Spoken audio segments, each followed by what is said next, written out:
You want to know something crazy? The first car on this list will outlive most modern SUVs. The last one? That one's gonna make you question every luxury badge you've ever trusted. Last week, I pulled a transfer case out of a 2019 SUV. Bill came out to $3,600. Owner, 72 years old, fixed income. Looked like I just canceled his vacation and Christmas at the same time. And every single week, I see the same movie. Big SUV, big promise, big repair bill. Meanwhile, there are a few sedans quietly out here doing 250,000 miles like it's a casual Tuesday. I've been turning wrenches for 22 years. I've rebuilt engines, transmissions, and yes, I've cried looking at German repair estimates. And today on Old Man Garage, I'm gonna show you 3 cars that don't drain your wallet like a Vegas weekend. Let's get into it. Number 3 is the automotive equivalent of that one guy who never gets sick, never complains, and somehow still uses the same flip phone from 2008. Yeah, it's the Camry. I've got a customer, retired mailman. Guy probably walked more miles than his car drove. He bought a 2016 Camry brand new. Brought it into my shop last month with 243,000 miles. Same engine, same transmission, never open. You know what I did? Brakes, spark plugs. That's it. And the only reason we did spark plugs is because I asked him, "Hey, have you ever changed these?" He goes, "Was I supposed to?" That's a Camry owner right there. Now here's why this thing refuses to die. Under the hood, you've got Toyota's 2.5L engine. Timing chain, not a belt. That means no 1,000+ surprise maintenance just because your engine decided to age like milk. Annual maintenance? Around 388. That's not a typo. That's not per month. That's per year. That's cheaper than most people's coffee addiction. Brake job? You're looking at about $350 to $600 per axle. Alternator might tap out around 130,000 miles, maybe $550 to $900. But here's the thing. Most Camrys don't even get that dramatic. They just exist, quietly, reliably, like a fridge. Not exciting, not flashy. Nobody's posting Instagram reels about their Camry. But guess what? They're also not posting $4,000 repair bill either. Best years, 2019 through 2024, rock solid. If you're shopping used, 2020 or 2021 is the sweet spot. You'll find them with 40,000 to 60,000 miles for around $20,000 to $23,000. And if you want to save even more on gas, the hybrid version pulls about 52 miles per gallon combined. That's basically witchcraft. Now, let me save you from making a very expensive mistake. Avoid 2007 to 2009 models with the 2.4L engine. Those things had an oil consumption issue so bad, you'd think the car was running on olive oil. I've seen them burn a quart every 1,000 miles. At that point, you're not driving a car, you're feeding it. Who should buy this? If you want the lowest cost of ownership, period. If you want something that just works every single day without asking for attention like a needy ex, this is your car. Who shouldn't? If you want luxury, soft leather, ambient lighting, and a massage seat that makes you feel like you're at a spa, yeah, this ain't that. This is a tool. A very, very good one. And listen, if this already sounds good to you, the next car is going to make this one feel almost complicated. But before we get there, do me a favor. Send this video to that one friend who keeps saying, "I'm thinking about getting a used BMW." Yeah, save their bank account before it's too late. Number 2 is what happens when engineers actually do their job. And don't let the marketing department ruin everything. The Accord. And I swear, if cars had personalities, the Accord would be that quiet overachiever that never flexes, but always wins. A couple months ago, a retired school teacher, 71 years old, rolls into my shop with a 2017 Accord, 182,000 miles. Check engine light on. She's nervous, thinking the engine's about to retire before she does. I plug in the scanner. You know what it was? Loose gas cap. That's it. I tightened it, cleared the code, checked the car over and told her, "Come back in 20,000 miles.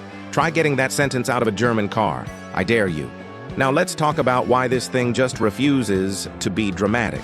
The Accord comes with either a 1.5L turbo or a 2.0L turbo in newer models, and both use timing chains. That means, once again, no expensive timing belt service lurking in the shadows waiting to ruin your weekend.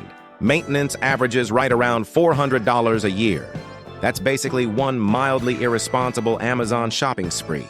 Brake job? $300 to $500 for all 4 corners. Water pump? If it even goes bad before 150,000 miles, you're looking at roughly $750 to $1,000. But here's the reality.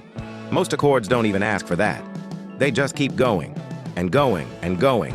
Like that one Netflix show that somehow has 12 seasons, and you don't know why you're still watching, but you are. Now let's talk about the years, because this is where people mess up. If you want bulletproof simplicity, go with a 2017 model with the 2.4L naturally aspirated engine. No turbo, no nonsense, just pure, reliable, old-school engineering. If you want something newer, go 2020 or later, but listen carefully. Avoid the 2018 1.5L turbo. That first year had an oil dilution issue, especially in colder climates, where fuel would mix with the oil, which, just to be clear, is not something you want unless you're trying to destroy your engine in a creative way.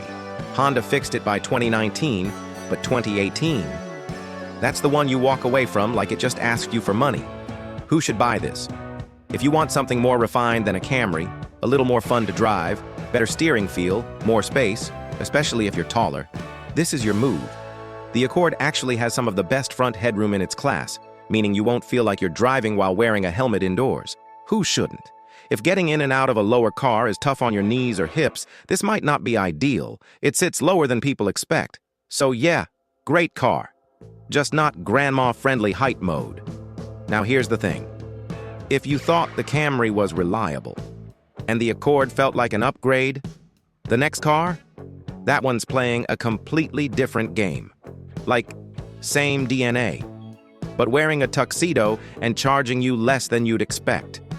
And this is where people get it completely wrong.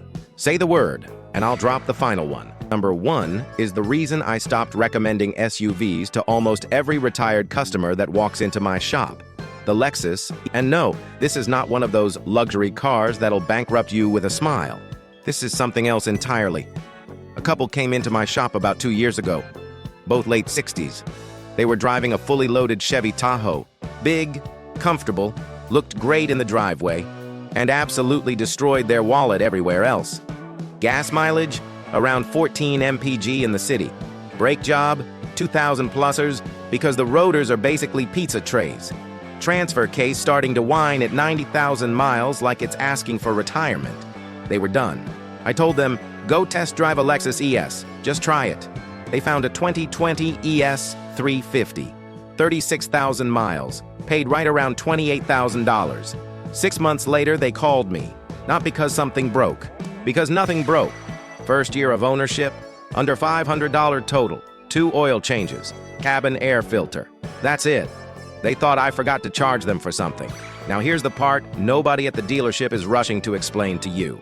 The Lexus ES is basically a Toyota Camry that went to business school, got a tailored suit, and started speaking in a calm, confident voice. Same platform, same factory roots. And most importantly, same legendary reliability mindset. Under the hood, 5L V6, the 2GR FKS engine.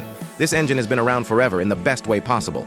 Timing chain, not a belt, smooth, proven, practically unkillable if you just, change the oil like a responsible adult. Annual maintenance? Around $468. Let me translate that. You're paying about $80 more per year than a Camry to sit in a car that feels like your living room learned how to drive. We're talking triple sealed doors, acoustic glass, extra sound deadening. At 70 miles per hour, this thing is so quiet you start hearing your own thoughts, which may or may not be a good thing. Reliability score? Around 85 out of 100. Chance of a major repair? About 6%. That's lower than most people's motivation to go to the gym. Now let's talk buying smart. Best years, 2019 through 2023. That's the sweet spot. Modern tech, refined design, zero drama. A 2020 model with around 40,000 miles is sitting between $26,000 and $30,000 right now. Which is wild, because that's basically new Camry money. But you're not getting a Camry, you're getting the Camry's final form. Now, quick warning before you go shopping like it's Black Friday. If you're looking at older models, skip anything before 2013. Infotainment systems were clunky, frustrating, felt like you needed a pilot's license just to change the radio. And early 2000s dashboards, let's just say, they had a habit of melting in the sun. Yeah, melting. Like, your dashboard decided it was done being solid, so just don't. Who should buy this? If you want the smoothest ride, the quietest cabin, real luxury, without signing your life away to repair bills, this is it. This is the car you buy once, and then wonder why you didn't do it sooner. Who shouldn't? If your budget is under $15,000 or you need something small for tight parking, this might feel a little big.